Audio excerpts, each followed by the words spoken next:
আর কতদিন chilli chicken খাবে, এবার একটু চিলি কাতলা খাও। এর জন্য তো প্রথমেই লাগবে কাতলা মাছ। মাছগুলোকে প্রথমে ছোট ছোট পিস করে কেটে লেবুর রস লাগিয়ে কাঁচা লঙ্কা বাটা, আদা কুচি দিয়ে, লবণ হলুদ দিয়ে ভালো করে মেখে সর্ষের তেল দিয়ে ভালো করে মেখে নাও। এরপর ওর উপরে একটা ডিম ফেটিয়ে দিয়ে দাও, খানিকটা কর্নফ্লাওয়ার দিয়ে সামান্য সয়া সস, কারণ সয়া সসে কিন্তু লবণ থাকে, দেন রেড চিলি সস আর টমেটো কেচাপ দিয়ে ওটাকে ভালো করে মেখে নিতে হবে। খানিকক্ষণ ঢেকে রাখো 10 থেকে 15 মিনিট। এরপর এই মাছগুলোকে ভেজে নিতে হবে, যেরকম আমরা চিলি চিকেনের জন্য চিকেনগুলো ভেজে নিই সেই রকম ভাবে। আমি মাছ খাই না, তাই মার হচ্ছে এটা নিনজা টেকনিক আমাকে মাছ খাওয়ানোতে। তো এরপর কড়াইতে বাটার দিয়ে ওর মধ্যে আদা কুচি, কাঁচা লঙ্কা আদা বাটা দিয়ে, পেঁয়াজ কুচি, টমেটো কুচি, ক্যাপসিকাম কুচি সব কিছু দিয়ে ভালো করে নাড়াচাড়া করে নাও।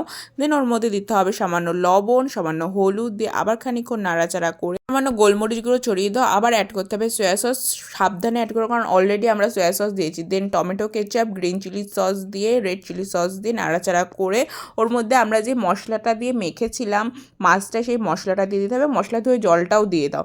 দেন ওটাকে ভালো করে নাড়াচাড়া করে যখন ওটা ফুটতে শুরু করবে তখন আমাদের কিন্তু মাছগুলো দিয়ে দিতে হবে।